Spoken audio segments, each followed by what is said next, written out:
Hello everyone and welcome to instant biology by doctor Neelabh.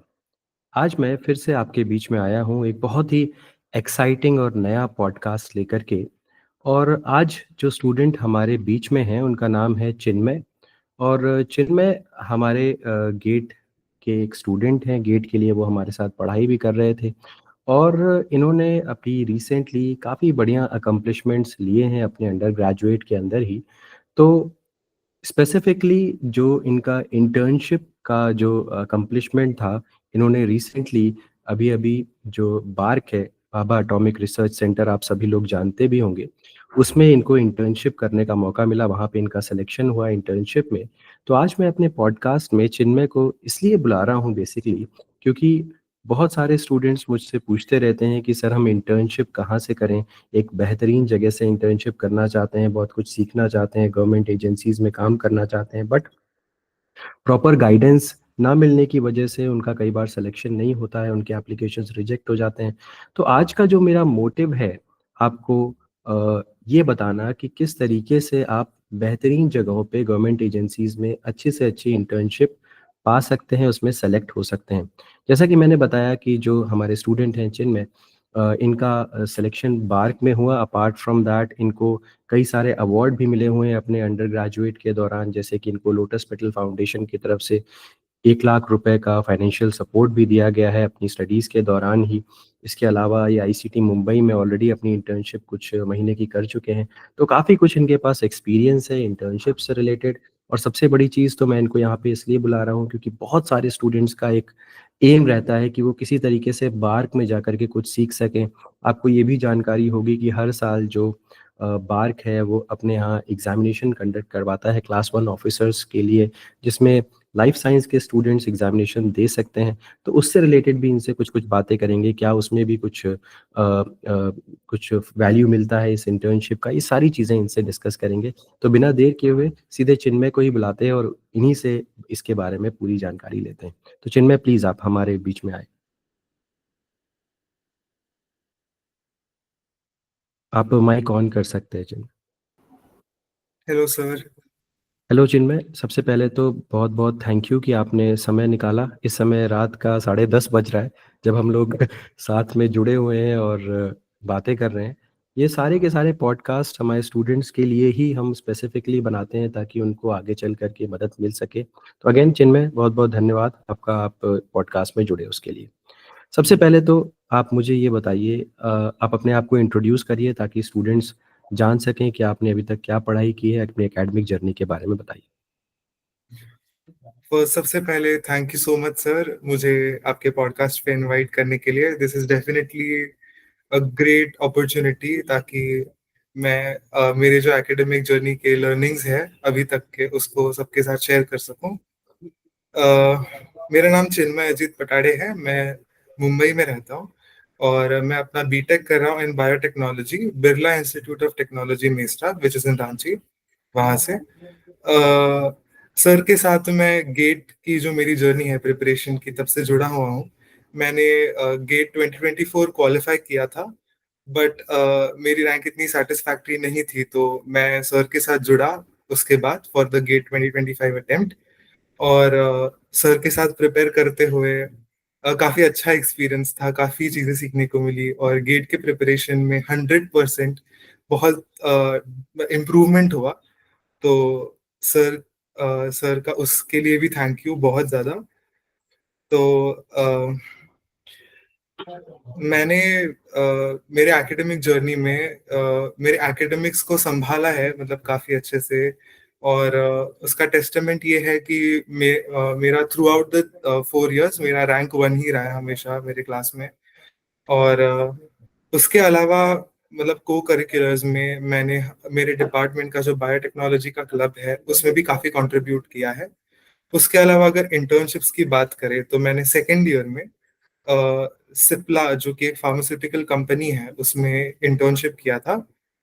तो during the 1 month period of that internship मैंने उनके microbiology का जो lab है, उनके आर एंड डी सेक्शन में, उसमें मैंने जो फार्मास्यूटिकल फॉर्मुलेशंस है उन पे जो माइक्रोबायोलॉजिकल टेस्ट होते हैं उन पे मैंने ट्रेनिंग की थी, और उसके अलावा जो माइक्रोबायोलॉजिकल टेक्निक्स होती है बेसिक, उन पे भी ट्रेनिंग हुई थी मेरी। उसके बाद प्रीवियस समर में मैंने institute of chemical technology Mumbai, यहाँ से अपना ट्रेनिंग कंप्लीट किया था, जहाँ पे मैंने लाइफ साइकिल एनालिसिस, जो कि एक एनवायरमेंटल इम्पैक्ट असेसमेंट का एक मेथड है, उसमें जो कि सॉफ्टवेयर्स होते हैं, जो कि उसके पीछे जो मेथडोलॉजी होती है, उस पर ट्रेनिंग किया था। और उसका बायोटेक्नोलॉजिकल एप्लीकेशंस, इस पे भी मैंने काम किया था। अभी करंटली मैं भाभा एटॉमिक रिसर्च सेंटर के बायो ऑर्गेनिक डिवीजन में एज अ प्रोजेक्ट ट्रेनी काम कर रहा हूँ। और वहाँ पे मेरा जो काम है वो कैंसर पे है, जहाँ पे जो हमारा लैब है उसका काम कीमोथेरेपी और रेडियोथेरेपी के लिए जो रेजिस्टेंस डेवलप हो जाता है कैंसर सेल्स में, उसको ओवरकम करने के लिए काम कर रहा है। वाह, बहुत बेहतरीन आप काम कर रहे हैं जिनमें कैंसर पे कोई भी काम होता है, छोटा से छोटा बड़े से बड़ा काम एक स्टेपिंग स्टोन है आगे आने वाले फ्यूचर में जो कैंसर की क्योर्स आने वाली हैं उस पे बहुत बहुत वैल्यू रखता है ये काम। तो बहुत सारे स्टूडेंट्स, आप तो जानते ही हैं कि आपको पता ही है कितने सारे स्टूडेंट्स हमसे कनेक्टेड रहते हैं। दिन भर के हिसाब से दसियों मैसेजेस आते हैं कि हम अच्छी जगह पे इंटर्नशिप कैसे कर सकें। खासकर स्टूडेंट्स की क्वेरी होती है कि मैंने किसी आईआईटी में अप्लाई किया, किसी गवर्नमेंट एजेंसी में अप्लाई किया, बट मेरा सिलेक्शन वहाँ नहीं हो पा रहा है। किस किस कारणों से नहीं हो पा रहा है, बहुत सारे रीजंस रहते हैं। लेकिन आपने जो one of the best research institutes हैं इंडिया में, बार्क, वहाँ पे सोचा कि मैं इंटर्नशिप करता हूँ। आपको क्या मोटिवेशन था इसके पीछे जो आपने बार्क में अप्लाई करने का सोचा? एक्चुअली एक छोटा सा स्टोरी है उसके पीछे, मतलब हम्म। क्योंकि गेट 2025 को लेकर मैं काफी सीरियस था, और मेरा वो प्रिपरेशन का ही फेज था। हम्म। और जैसे सब लोग जानते ही होंगे कि गेट का एग्जाम फरवरी में होता है, और ये हम्म। इंटर्नशिप्स जनवरी, मतलब दिसंबर के एंड जनवरी में शुरू हो जाती है। हम्म। तो मेरा ऐसा था कि अ, मतलब मेरी सोच थी कि ताकि मेरा प्रिपरेशन हो सके फुल हम्म। फ्लेजेड, मैं ऐसा सोच रहा था कि मैं मुंबई में कहीं पे इंटर्नशिप कर हम्म। पाऊँ। तो हम्म। इसलिए मैंने आईआईटी बॉम्बे में ऑफ कोर्स जो उनका सेंट्रलाइज्ड प्रोसेस होता है उसके थ्रू अप्लाई कर रखा था। और मैंने यहाँ पे भी बीआरसी में भी अप्लाई किया हुआ था। जब आईआईटी बॉम्बे में मेरा सीवी शॉर्टलिस्ट हो गया था, मेरा इंटरव्यू भी हो गया, और उसके रिजल्ट्स आने के लिए टाइम था, हम्म। तो उसके दौरान ही बार्क से मुझे एक्सेप्टेंस लेटर आ गया मेल ओके। पे। तो ओके। थोड़ा सा डिलेमा था कि आईआईटी बॉम्बे का भी रिजल्ट नहीं आया है, बार्क का एक्सेप्टेंस लेटर आ गया है, दे वर हम्म। आस्किंग मी टू कंफर्म कि आप आएंगे कि नहीं आएंगे। हम्म। बट बार्क अगेन, अगर हम लोग बात करें तो एक गवर्नमेंट ऑर्गेनाइजेशन है जो कि बहुत इंपॉर्टेंट एस्पेक्ट पे काम कर रहा है हमारे नेशन के एटॉमिक एनर्जी पे। यस। और जो उसका काम है वो डायरेक्टली कनेक्टेड है अपने हम्म। हमारे नेशन की सिक्योरिटी और वेलफेयर से। हम्म। तो वो एक thought back of the mind था ही कि हम्म। ऐसे अगर इंस्टीट्यूशन में काम करने का मौका मिले तो it's again a golden opportunity. तो इसीलिए फिर वो थॉट था, इसीलिए फिर मैंने बार को अपना एक्सेप्टेंस कंफर्म कर दिया। वाह, बहुत बहुत बेहतरीन चीज़ आपने बताई। और जो मोटिवेशन था वो भी आपका बहुत ज़बरदस्त था। बात के बारे में तो हम लोग आगे बात करेंगे ही, क्योंकि अभी आपने आईआईटी बॉम्बे के बारे में इंट्रोड्यूस किया। थोड़ा सा आप बता सकते हैं कि आईआईटी बॉम्बे में भी बहुत सारे लोग, स्टूडेंट्स बोलते हैं कि हमें अप्लाई करना है, बट कई दफ़ा उनका सिलेक्शन नहीं होता है। आईआईटी बॉम्बे में किस तरीके से अप्लाई करते हैं, थोड़ा सा शॉर्ट में अगर आप उसके बारे में बता सकें। आईआईटी बॉम्बे में एक सेल है, उनका आईआरसीसी नाम का सेल है।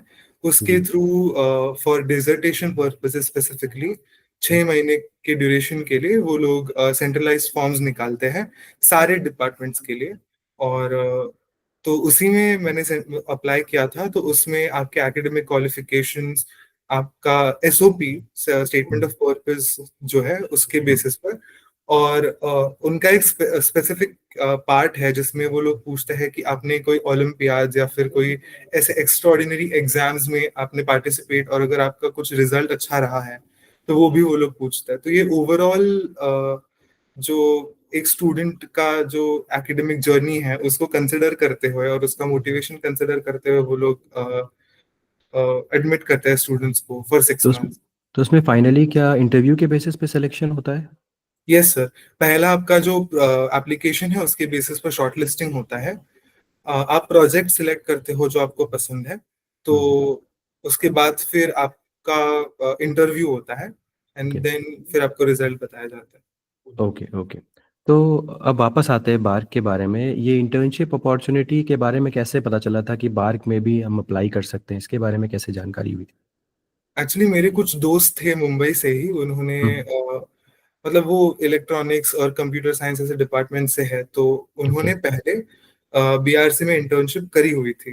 हुँ, तो हुँ, वो मुझे ऐसे बताते थे कि बीआरसी में ये होता है, ऐसे इंटर्नशिप होता है। तो मुझे वो काफी सुनने में इंटरेस्टिंग लगता था, और हुँ, वो हुँ, जिस तरह से एक्सपीरियंस बताते थे, तो मुझे लगा कि definitely it was worth giving a try. Okay. But when they told me, और वो एक नोशन था मेरे दिमाग में कि एटॉमिक एनर्जी हुँ, रिलेटेड है, तो शायद यहाँ हुँ, पे बायो ऑर्गेनिक वाला डिवीजन या फिर बायोटेक्नोलॉजी से रिलेटेड कुछ हो ना हो। हुँ, तो जब मैंने वेबसाइट देखा, डिस्कवर किया, तो उनका एक प्रॉपर बायो साइंस का डिवीजन था, हुँ, हुँ, जिसमें 7 अलग-अलग कैटेगरीज में वो लोग काम कर रहे थे। तो हुँ, वो जब मैंने पढ़ा, जिस तरह से रिसर्च वहाँ पे चल रहा था, तो वो जब मैंने देखा, तब आई वाज वेरी डेफिनेट कि मुझे यहाँ पे अगर अपॉर्चुनिटी मिले काम करने का, तो व्हाई नॉट। और हुँ, फिर मैंने उनका स्टूडेंट्स कॉर्नर होता है, जहाँ पे विजिटिंग स्टूडेंट्स के लिए जो क्राइटेरिया है, जो एप्लीकेशन का प्रोसेस है, वो पूरा मेंशन्ड होता है। तो मैंने वहाँ पे जाके, तो उसके बाद फिर उनका प्रोसेस फॉलो करके मैंने अप्लाई किया। ओके। यहाँ पे क्या आप थोड़ा-सा डिटेल में बता सकते हैं कि एलिजिबिलिटी क्राइटेरिया क्या है? यहाँ पे क्या एलिजिबिलिटी होनी चाहिए तभी स्टूडेंट अप्लाई कर सकते हैं? मेरा कहने का मतलब है कि बीएससी वाले, बीटेक वाले या कौन से ईयर में होना चाहिए या मास्टर्स के स्टूडेंट, क्या एलिजिबिलिटी है? डेफिनेटली सर, मैं अपना स्क्रीन शेयर करता हूँ, ताकि मैं मतलब वो वेबसाइट है जिसपे वो सारे क्राइटेरिया मेंशन्ड है, तो मैं। Okay.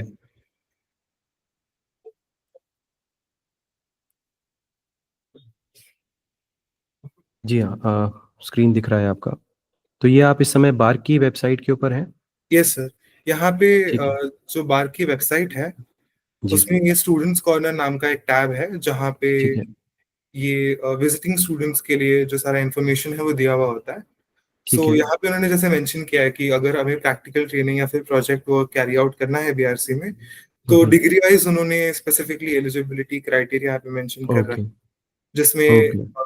B tech, M tech, BSc, MSc, सारों के लिए क्राइटेरिया मेंशन्ड है।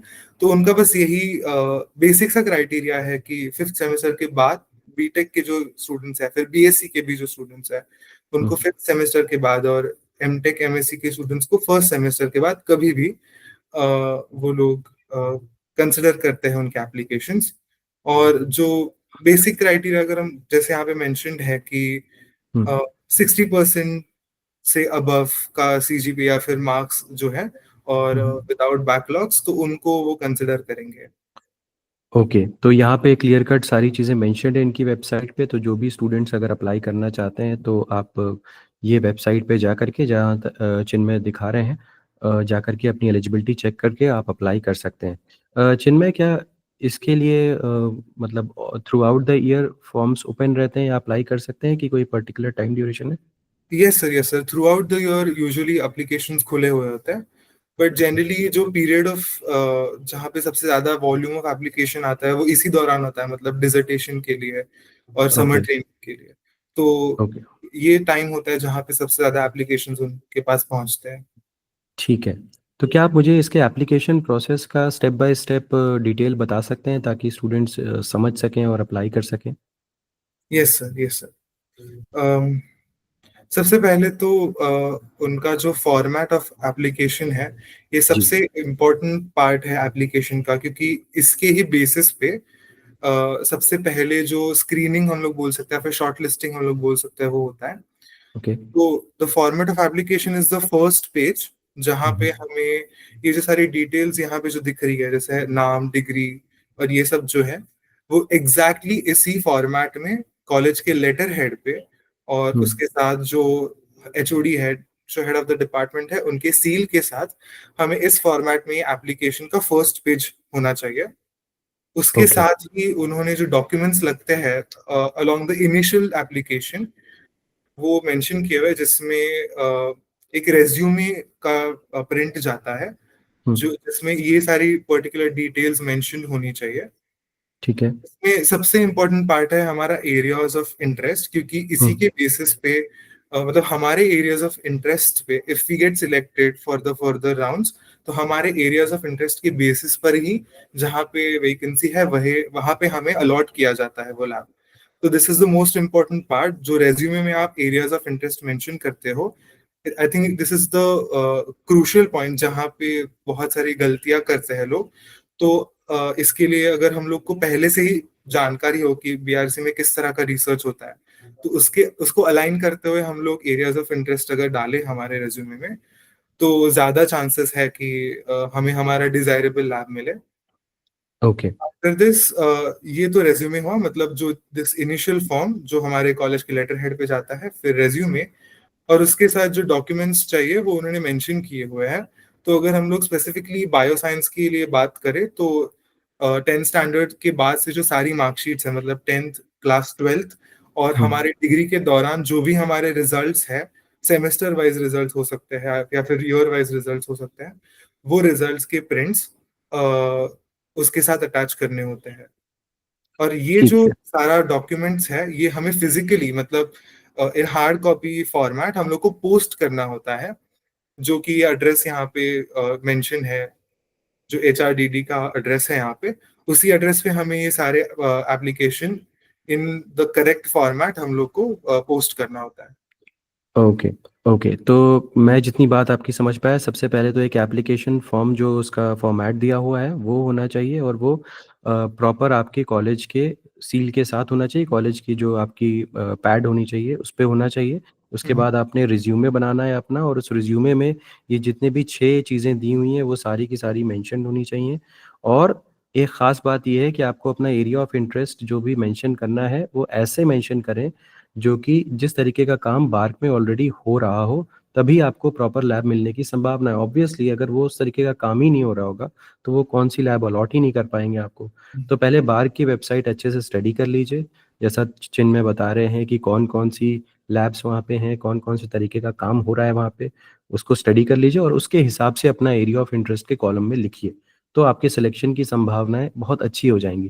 देखिए, यही छोटी-छोटी चीज़ें हैं जिसकी वजह से एक कैंडिडेट सेलेक्ट होता है और एक कैंडिडेट रिजेक्ट हो जाता है। तो जभी भी आप किसी भी एजेंसी में अप्लाई कर रहे हैं, खासकर गवर्नमेंट एजेंसीज़ में जहाँ पे कॉम्पिटिशन इतना ज़बरदस्त है, वहाँ पे एक छोटी-सी गलती भी आपको कॉम्पिटिशन से बाहर कर देगी। तो ज़्यादातर स्टूडेंट्स इस चीज़ का ध्यान ही नहीं देते कि उनको किस फॉर्मेट में चीज़ें लिखनी है, जिसकी वजह से वो बाहर हो जाएँगे और उनको फिर पता नहीं चलता और वो परेशान होते हैं कि हमारा सिलेक्शन नहीं हुआ। दूसरी चीज़, एरिया ऑफ इंटरेस्ट को अच्छे से लिखना ज़रूरी है, उसी के बेसिस पे आपका सिलेक्शन होगा। पढ़ लीजिए अच्छे से प्रिपरेशन करेंगे तो सिलेक्शन होने की संभावना ऑब्वियसली बहुत अच्छी हो जाएगी। तो ये बात तो समझ में आई जिनमें कि हमने अप्लाई कर दिया। वहाँ पे जो आपने हार्ड कॉपी आपने जिस-जिस चीज़ें की बोली, वो सारी हार्ड कॉपी निकाल के हमने अप्लाई कर दिया। हम्म। अ जो फॉर्मेट आपने बताया। उसके बाद क्या कैसे बार कॉन्टैक्ट करता है स्टूडेंट से, वो कैसे बताते हैं कि आपका सिलेक्शन हुआ है? क्या प्रोसेस होता है उसके बाद? सर, इसी वेबसाइट पे सबसे ऊपर जो है, यहाँ पे एक ब्लू हाईलाइट में आ रहा है कि स्टेटस हाँ, ऑफ लेटेस्ट एप्लीकेशंस। तो अच्छा। यहाँ पे this is a PDF file, hmm, जिसमें बेसिकली सारे जो एप्लीकेशंस उनके पास आते हैं उनका वो स्टेटस अपडेट करते होते हैं। ओके, जो कि रिजेक्टेड है तो उस पे वो क्लियरली मेंशन कर देता है कि एप्लीकेशंस रिजेक्टेड है। ओके। और जो एप्लीकेशंस वो फर्दर राउंड्स के लिए कंसिडर कर रहे हैं, उनके हुँ, सामने टेक्निकल स्क्रीनिंग ऐसे लिख के आता है। तो ओके। अगर आपके सामने टेक्निकल स्क्रीनिंग लिख कर आ रहा है आपके नाम के सामने, तो इट मीन्स कि आपका एप्लीकेशन का फॉर्मेट सही है और hmm, they are considering you for the further rounds. Okay. आपको क्या लगता है कि जो सिलेक्शन होता है वो क्या सीजीपीए, रिसर्च एक्सपीरियंस या किस किस बेसिस पे होता है? सीजीपीए या रिसर्च एक्सपीरियंस वगैरह तो आपको ऑब्वियसली भरना ही पड़ रहा है उसमें, क्योंकि आपको अपनी मार्क्स की डिटेल्स वगैरह भरनी पड़ रही है। रिसर्च एक्सपीरियंस भी कहीं-कहीं डालना पड़ रहा होगा। क्या एसओपी भी लिखने की ज़रूरत पड़ती है या रिकमेंडेशन लेटर भी लिखना पड़ता है? सर, एसओपी तो नहीं लिखना होता है, उन्होंने यहाँ पे मेंशन नहीं किया हुआ एसओपी के बारे में। हुँ, बट जितना मैंने एक चीज की थी कि मैंने अप्लाई करने से पहले ये जो हुँ, पीडीएफ उन्होंने मेंशन किया है, जिसमें वो लोग रीजंस लिख के देते हैं कि आपका एप्लीकेशन रिजेक्ट हुआ था, ओके, तो उसमें मैंने एक दो जगह पे लिखा हुआ देखा कि LOR नॉट अटैच्ड। तो ओके। उस तो उसमें स्पेसिफिकली मतलब although they have not mentioned कि वो एक मैंडेटरी रिक्वायरमेंट है, but they are expecting students to attach any of the letters of recommendation that they have, so that they can judge the students on the basis of the previous internships they have done. Okay, okay. देखिए, बहुत important बात इन्होंने कही। अगर आप bark में apply कर रहे हैं, तो ऑब्वियसली इनके पीडीएफ में कहीं पर भी मेंशन नहीं, इनके डॉक्यूमेंट्स में कहीं पर भी मेंशन नहीं है एलओआर के बारे में या लेटर ऑफ रिकमेंडेशन के बारे में। बट अगर आप यहाँ पे चेक करेंगे कि जिस बेसिस पे ये रिजेक्ट कर रहे हैं, उसमें कई जगह पे letter of recommendation not attach लिखा हुआ है। इसका मतलब ये कहीं न कहीं एक्सपेक्ट कर रहे हैं कि लेटर ऑफ रिकमेंडेशन अटैच्ड होना चाहिए स्टूडेंट्स की एप्लीकेशन के साथ। तो बहुत अच्छा होगा कि अगर आप किसी भी 1-2 प्रोफ़ेसर से, आपने कितने प्रोफ़ेसर्स की एलओआर अटैच किए थे जिनमें? एक्चुअली सर, मैंने मेरे ही डिपार्टमेंट में 2 से 3 प्रोफेसर्स के साथ पहले काम किया हुआ था, तो उनके ओके। एलओआर्स थे। मेरे हुँ, पास मेरे हेड ऑफ द डिपार्टमेंट का एलओआर था, और जहाँ पे मैंने पहले इंटर्नशिप्स की है, हुँ। उनके वहाँ पे जो मेरे गाइड और मेंटर थे, वहाँ से भी एलओआर्स थे मेरे पास। Okay, okay. तो आप एलओआर्स बहुत अच्छे से अपने पास रखें और उसको ज़रूर अप्लाई करते समय लगाएँ। तो जैसे कि आपने बताया कि स्टेटमेंट ऑफ पर्पज़ की ज़रूरत नहीं पड़ती। थोड़ा आप बता सकते हैं कि कितना कॉम्पिटिटिव है बार्क में अप्लाई करना और सेलेक्ट होना? ऑब्वियसली आप वहाँ पे काम कर रहे हैं, तो आपके साथ और भी स्टूडेंट सेलेक्ट हुए होंगे। कितना कॉम्पिटिशन है वहाँ पे? एक्चुअली सर, पहला स्क्रीनिंग तो इसी पॉइंट पे हो जाता है कि आपका फॉर्मेट ऑफ एप्लीकेशन गड़बड़ा जाता है मोस्ट ऑफ द टाइम्स। तो हुँ, अगर वो सही है, if you are selected for further rounds, उसके बाद जो वो लोग सिलेक्शन और स्क्रीनिंग होता है, वो primarily on the basis of vacancy होता है। हुँ, मतलब कोई भी लैब जो है वहाँ पे, उनका एक लिमिट होता है कि एक पर्टिकुलर लिमिट तक वो एक्सेप्ट कर सकते हैं ट्रेनीज को। तो ओके, अगर आपका इंटरेस्ट जिस लैब के साथ मैच कर रहा है, वहाँ पे वेकेंसी है, तो आपका एप्लीकेशन उस लैब के जो हेड है या फिर उस डिवीजन के जो हेड है, उनकी तरफ फॉरवर्ड किया जाता है। एंड उनके अंडर जो भी सारे जो है उस हेड के अंडर जो भी सारे फैकल्टीज है, वो सारे फैकल्टीज बैठ के वो लोग डिसाइड करते हैं, डिस्कस करते हैं कि क्या वैकेंसी है, इस स्टूडेंट को लेना चाहिए नहीं लेना चाहिए। तो most of the times it is very vacancy dependent process.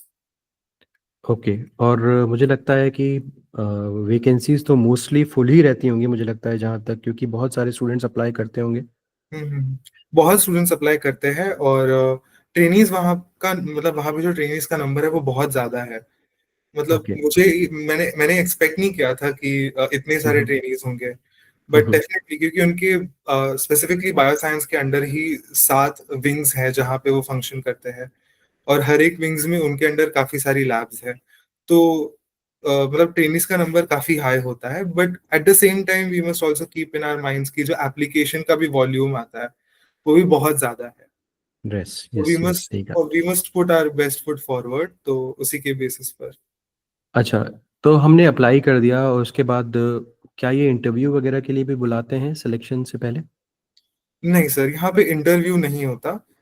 Hmm. Primarily आपके एप्लीकेशन, आपके रेज्यूमे, इसी के इसके बेसिस पर। बेसिस पे ही सिलेक्शन होता है।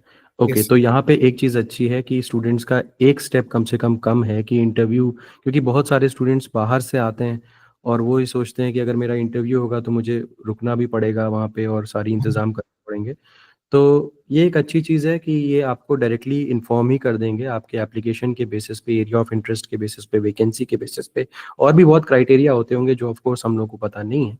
तो उसके बेसिस पे ये ऑलरेडी आपको अपनी वेबसाइट के थ्रू इन्फॉर्म कर देते हैं कि आपका सिलेक्शन हुआ है या नहीं हुआ है। तो आपको आकर के यहाँ पे इंटरव्यू देने की ज़रूरत नहीं है। जैसे कि आईआईटी बॉम्बे में जिनमें ने बताया कि इनको इंटरव्यू वहाँ जा कर के देना पड़ा था। तो यहाँ तक की बात हो गई। अब हम बात करते हैं कि ये सिलेक्शन प्रोसेस में लगभग कितना समय लगता है? मतलब आपका, जब आपने अप्लाई किया था उससे लेकर के जो आपको फाइनल इन्फॉर्मेशन मिली कि हाँ, मेरा सिलेक्शन यहाँ पे हो गया है, उससे तब तक कितना समय लगा? मैंने जो डॉक्यूमेंट भेजा था तब मैं कॉलेज में था, तो कॉलेज से मुंबई आने में जो पोस्ट का टाइम लगता है वो, हुँ, फिर उसके बाद वो लोग एप्लीकेशंस गो थ्रू करते हैं, वैकेंसी हुँ, चेक करते हैं। तो हुँ। एक वीक के आसपास में वो लोग हमारे एप्लीकेशंस का स्टेटस अपने वेबसाइट पे रिफ्लेक्ट कर देते हैं। ओके, जब ठीक है। एप्लीकेशन का स्टेटस टेक्निकल स्क्रीनिंग लिखकर आता है, तो हुँ, टेक्निकल स्क्रीनिंग लिखकर आने के बाद उस प्रोसेस को भी अराउंड 7 to 10 डेज लगते हैं। और अगर आपका एक्सेप्टेंस है तो वो आपको मेल के थ्रू वो इन्फॉर्म करते हैं। और एक्सेप्टेंस लेटर आपके पास पहुंचने के बाद आपको कंफर्म करना होता है कि क्या आपको वहां पे इंटर्नशिप करना है कि नहीं करना है। और उसके साथ there is long list of documents, क्योंकि BARC is a government organization, तो वहां पे काम करने के लिए there are lot of declarations and undertakings that you have to sign. और उसके साथ there is a whole list of documents that you have to provide to them. तो अगर आप पूरे प्रोसेस का टाइम अगर हम लोग देखें तो it will take around 15 to 20 days to complete. ठीक है, तो क्या कोई आपके पास हार्ड कॉपी लेटर फॉर्म में भी आती है कि आपका सिलेक्शन हो गया है, या सिर्फ मेल के थ्रू ही इंटीमेट करते हैं वो लोग? और नहीं सर, वो मेल के थ्रू ही बताता है, इसीलिए उन्होंने वेबसाइट पे मेंशन भी किया है कि रेज्यूमे में आपका कॉन्टैक्ट डिटेल्स स्पेसिफिकली मेंशन्ड होना चाहिए। जो आपका ओके। ईमेल ऑफ कम्युनिकेशन है उसी पे वो लोग इन्फॉर्म करते हैं। ठीक है। अच्छा, इंटर्नशिप की ड्यूरेशन क्या है? क्या वो स्टूडेंट के डिमांड के ऊपर होती है, या वो स्ट्रिक्ट बार के थ्रू ही असाइंड है कि इतने दिन की इंटर्नशिप होगी? एक्चुअली सर वो वेरी करता है, जैसे आपने बोला कि जो स्टूडेंट का डिमांड है उस पर ही। बट उन्होंने जैसे यहाँ पे मेंशन किया है कि मिनिमम ड्यूरेशन इतना होना चाहिए। अगर ओके। आपका इससे कम है तो वो लोग एक्सेप्ट नहीं करते। जैसे बायोसाइंसेस के लिए यहाँ पे उन्होंने मेंशन किया है कि 4 मंथ्स का मिनिमम होना चाहिए। जैसे मैंने किया था तो मेरे कॉलेज का जो स्केड्यूल है, जो टाइम टेबल है, उसके हिसाब से मैंने मेरा जो पीरियड ऑफ इंटर्नशिप वो 4 महीने का ही रखा हुआ था। तो मिनिमम ओके। 4 महीना अगर आपका है तभी वो लोग उसको कंसिडर करते हैं। अच्छा, ठीक है। तो आपको अपने टाइम फ्रेम में से 4 महीने ऐसे निकालने होंगे जो आपको बार्क में आप रह सकें, ये कहने का मतलब है। मिनिमम 4 मंथ है, इसके ऊपर भी क्या वो एक्सेप्ट करते हैं? Yes sir, yes sir. कुछ जो मेरे को ट्रेनीज हैं उनका जी। 6 मंथ्स का प्रॉपर पीरियड है डिजर्टेशन का। ठीक है। और आप क्योंकि बहुत सारे ट्रेनीज से वहाँ पे मिलते होंगे, किस तरीके के प्रोजेक्ट्स पे काम कर रहे हैं वहाँ पे इंटर्न्स? थोड़ा सा इसका आइडिया अगर बता सके आप तो। Yes sir. उसके लिए मैं जो उनका बायोसाइंसेस ग्रुप का वेबसाइट है जी वो जी। शेयर करना चाहूंगा। उसमें जो उनके विंग्स है अलग अलग, जी उसके बारे में उन्होंने मेंशन किया हुआ है। जी। और उस पे जो स्पेसिफिकली जो रिसर्च चलता है उसके बारे में वो बताते हैं।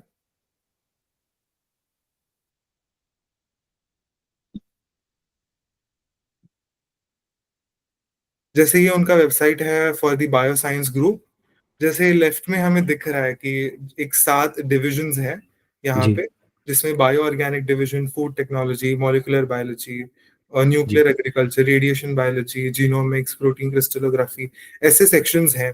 और हम्म। यहाँ पे उन पर्टिकुलर सेक्शंस के जो वहाँ पे जो रिसर्च हो रहा है उसके बारे में ब्रीफली मेंशन किया हुआ है। जैसे ठीक है।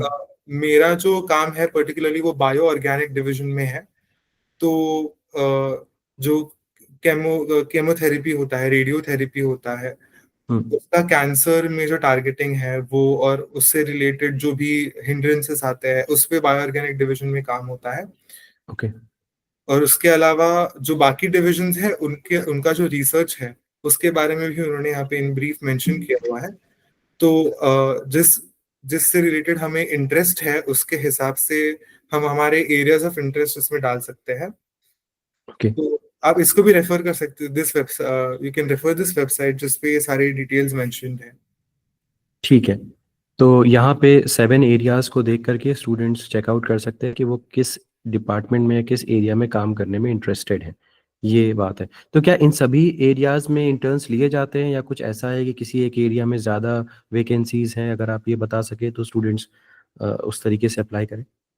सर जितना मैंने देखा हुआ है, जो न्यूक्लियर एग्रीकल्चर है एंड बायोटेक्नोलॉजी वाला जो डिवीजन है हाँ। उसमें मतलब मैंने जितने लोगों से बात की है तो मोस्ट ऑफ द ट्रेनीज जो है वो इसी सेक्शन से आते हैं।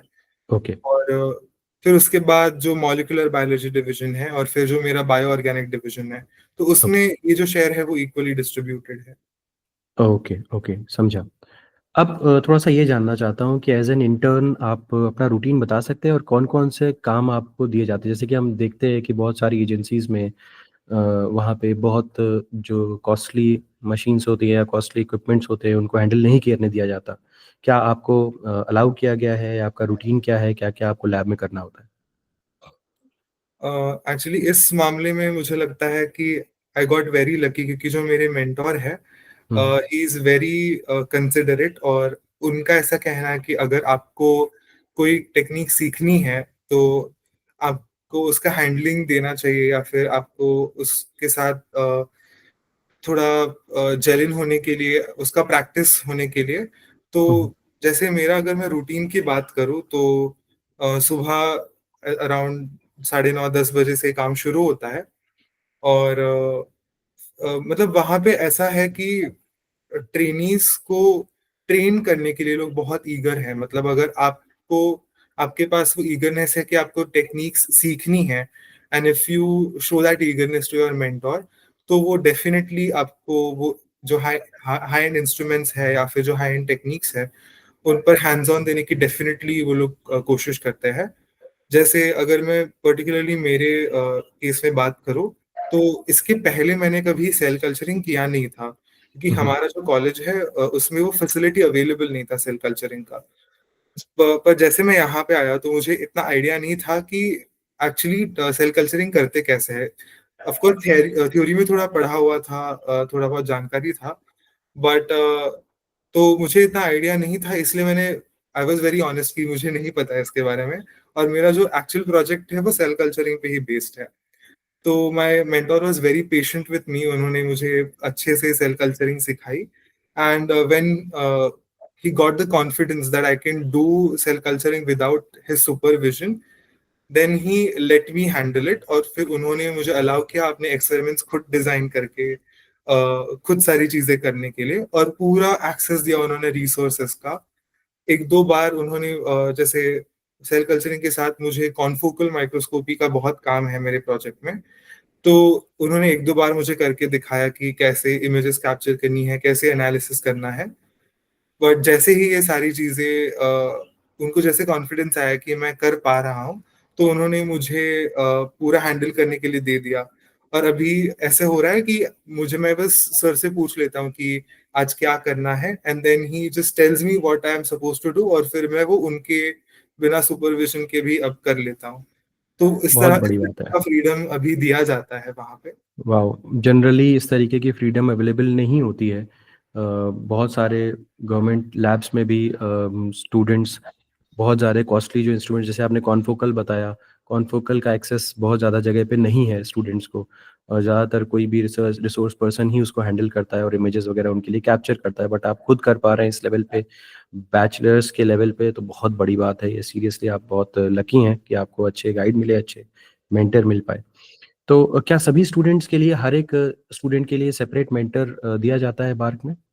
यस सर, आपका जो एक्सेप्टेंस लेटर आता है उसमें ही आपके जो मेंटोर है उनका नाम मेंशन्ड होता है, और जैसे ही आपको एक्सेप्टेंस लेटर आता है उसको फॉलो करते हुए ही आपको जो मेंटोर है आपके, उनका ईमेल आईडी दिया जाता है। तो okay. Through the email you can contact your mentor. आपको जो भी प्रोजेक्ट के बारे में डाउट्स है, आपको एग्जैक्टली पता नहीं है कि आप किस चीज पर काम करोगे, तो आप मेंटोर से कनेक्ट करके आप पूछ सकते हो, जैसे मैंने भी किया था। तो हुँ, हुँ।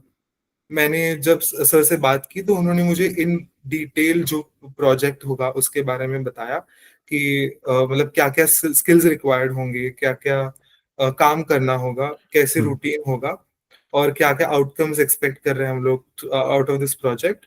और उसके बाद उन्होंने ये भी बताया कि मतलब जो प्रोजेक्ट का स्कोप है उसके बाहर भी जो सारी टेक्निक्स हैं जो कि हम हमारे लैब में करते हैं, वो भी सीखने के लिए आपके फ्री टाइम में, आपको हुँ। जब भी फ्री टाइम मिले, you can absolutely tag with any other person who is involved in the lab work, and you can ask them, you can tag along with them, and you can learn those techniques as well. Wow! ये तो बहुत बड़ी बात है कि आपको दूसरे scientist से भी मिलने की अपॉर्च्युनिटी दी है उन्होंने, फ्री छोड़ रखा है कि आप रिसर्चर्स से मिलिए, साइंटिस्ट से मिलिए। क्योंकि कई बार मेंटर्स के पास खुद इतना समय नहीं होता है और आपको रिसर्च स्कॉलर्स जो वहाँ के होते हैं वो बहुत कुछ सिखाते हैं। तो अगर ये भी आपके पास फ्रीडम है, आप उनसे इंटरैक्ट कर सकते हैं तो बहुत अच्छी बात है।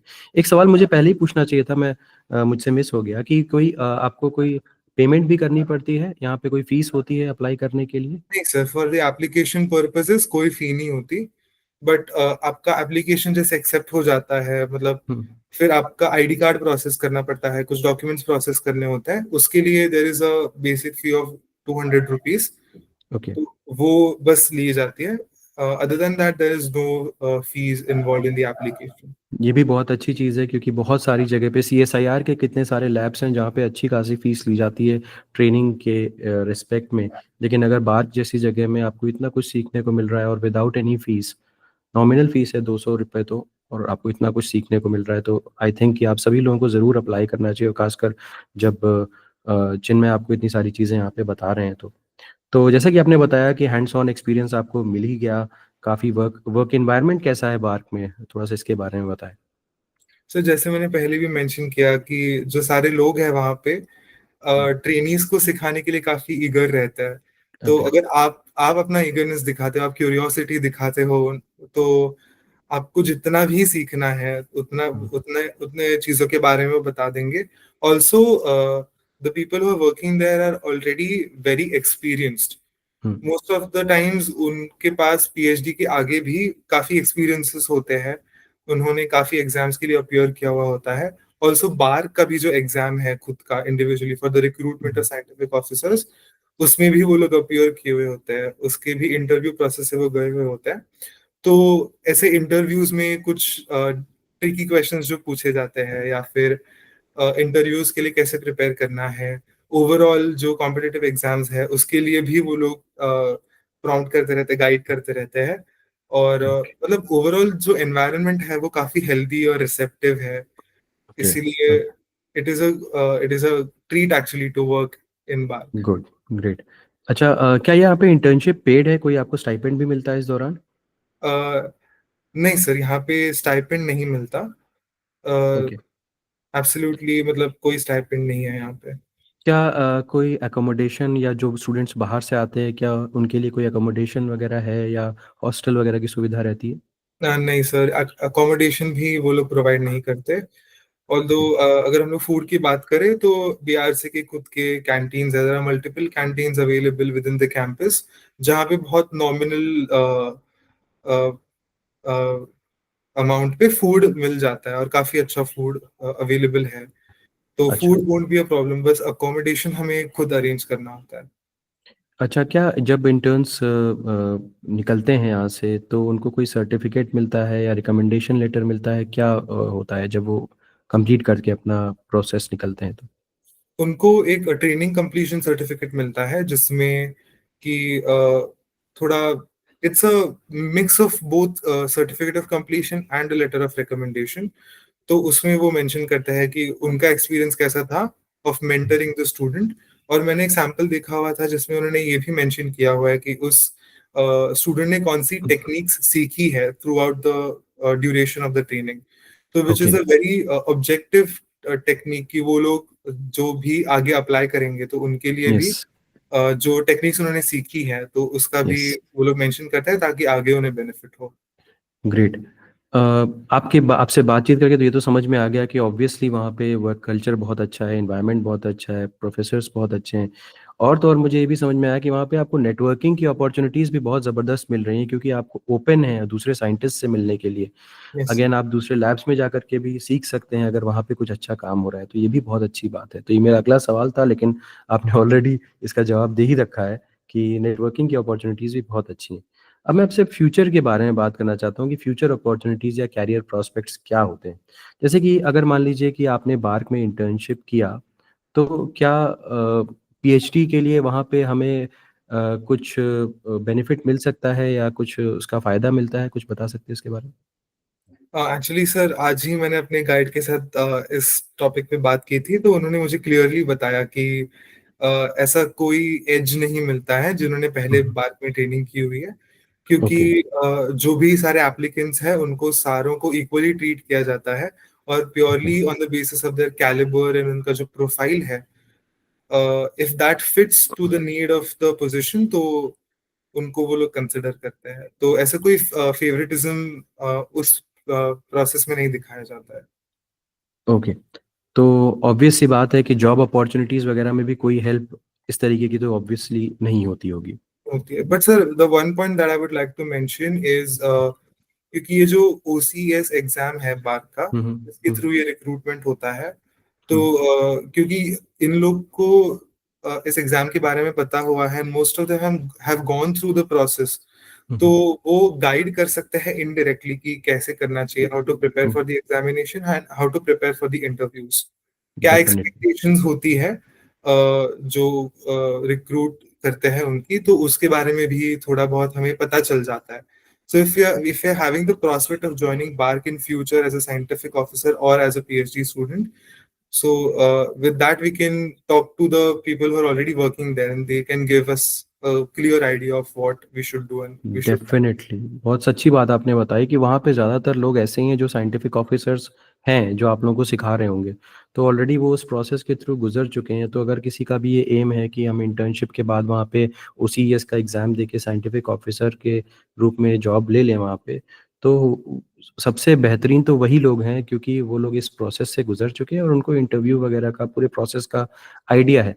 तो ना होते हुए भी आपके पास एक एज हो ही जाता है कि येस आप इतना कुछ जान जाते हैं, इतना कुछ सीख लेते हैं। अच्छा मुझे एक चीज़ और बताइए कि आपको क्या लगता है कि आपने इंटर्नशिप करी बाग से, तो उसके बाद आपको अपने रिसर्च या इंडस्ट्री में बेहतर करने में क्या फ़ायदा मिलेगा इस इंटर्नशिप से? सर एक्चुअली एक ओपन एनवायरनमेंट में जब आपको फ्रीडम दिया जाता है आपके खुद के एक्सपेरिमेंट्स कंडक्ट करने का और हुँ, आपके रिसर्च को डिजाइन करने का, तो ये काफी बड़ी रिस्पॉन्सिबिलिटी होती है क्योंकि हुँ, आप रिसोर्सेस यूज कर रहे हो, आप इतनी सारी चीजों पे काम कर रहे हो काफी जो इम्पोर्टेंट होती है। तो एक सेंस ऑफ रिस्पॉन्सिबिलिटी आपके अंदर आ जाता है when you actually work on ground in such labs. तो हुँ, ये मतलब ये मेरा पर्सनल एक्सपीरियंस है कि पूरे एक्सपेरिमेंट्स को डिजाइन करना, क्योंकि मैं जब काम कर रहा हूँ तो मैं एक्चुअली बहुत सारे रिसोर्सेस को एम्प्लॉय कर रहा हूँ उस पॉइंट ऑफ हुँ, टाइम पे। हुँ, हुँ, तो जब ये सेंस ऑफ रिस्पॉन्सिबिलिटी आ जाती है कि तो एक आप अच्छे से आपके एक्सपेरिमेंट्स डिजाइन करते हो, केयरफुली आपका काम कंडक्ट करते हो। और इसके अलावा भी मुझे लगता है कि जो टेक्निक्स आपको सीखने मिलती है, and it's hmm, not just learning about the techniques theoretically, but and not just the observation of it, but आप उसको खुद हैंड्स ऑन भी कर पाते हो।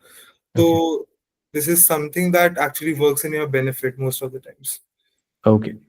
अ, 1-2 फाइनल क्वेश्चन आपसे पूछने हैं। एक तो ये क्वेश्चन पूछना है कि अ, आप जो आगे आने वाले स्टूडेंट्स हैं, जो अप्लाई करेंगे आपका पॉडकास्ट सुनने के बाद बार्क में, आप उनको क्या टिप्स देना चाहेंगे और किन चीज़ों से सतर्क रहने के लिए कि क्या गलतियाँ ना करें और क्या टिप्स देना चाहेंगे, वो एक तो बात बताइए?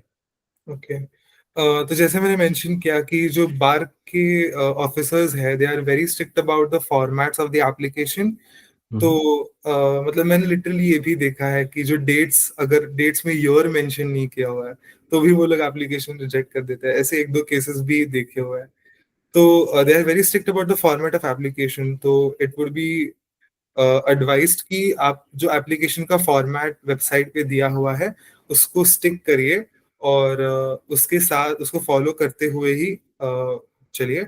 उसके बाद जो, जैसे मैंने पहले बताया कि जो एलओआरस है, ऑल्दो हुँ, हुँ, वो उन्होंने स्पेसिफिकली मेंशन नहीं किया हुआ है वेबसाइट पे, बट जो भी मेरे को ट्रेनीज हैं जिनसे मैंने बात की, तो उन्होंने एलओआरस अटैच किए हुए थे अपने एप्लीकेशन में।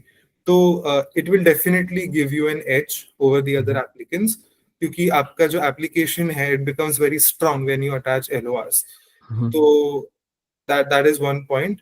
और उसके अलावा अगर आपका एकेडमिक रिकॉर्ड अबव एवरेज है, और अगर आपके पास रिसर्च का इनफ एक्सपीरियंस है, मतलब of course at undergraduate level nobody expects you to have extraordinary research papers and everything, but they would certainly expect you to have some amount of research experience. Hmm, So if you have that, you should definitely clearly mention about it, hmm, and hmm. this will again give you an edge over the other applicants. Okay, okay. अब final question मैं पूछना चाहता हूँ आपसे यहाँ पे कि obviously आपने इतना अच्छा बताया तो ऑब्वियसली आप रिकमेंड करना चाहेंगे कि ये बार्क में आप इंटर्नशिप करिए और कौन-कौन सी जगह हैं, जहाँ पे आपने अप्लाई किया था और स्टूडेंट्स अप्लाई कर सकते हैं, जहाँ पे अच्छी अपॉर्च्युनिटीज़ हैं स्टूडेंट्स के लिए अप्लाई करने की? और कौन-कौन सी जगह आप सजेस्ट करेंगे? सर जैसे मैंने बार्क में अप्लाई किया था वो तो, बट मैंने जैसे पहले भी बताया कि मेरा एम था कि मैं अपने होम टाउन में इंटर्नशिप करूं। जी। तो मैंने मेरे ही सिटी के कॉलेजेस में प्राइमरीली अप्लाई किया था, but other than hmm, that I was trying for all the IITs जिनमें ये जो सेंट्रलाइज्ड प्रोसेस के थ्रू फॉर्म्स निकलते हैं फॉर द जी। डिसर्टेशन, वहां पे भी मैंने अप्लाई किया हुआ था। कुछ जगह से पॉजिटिव रिस्पॉन्सेस आए, कई जगह पे मैंने इंटरव्यूज भी दिए थे।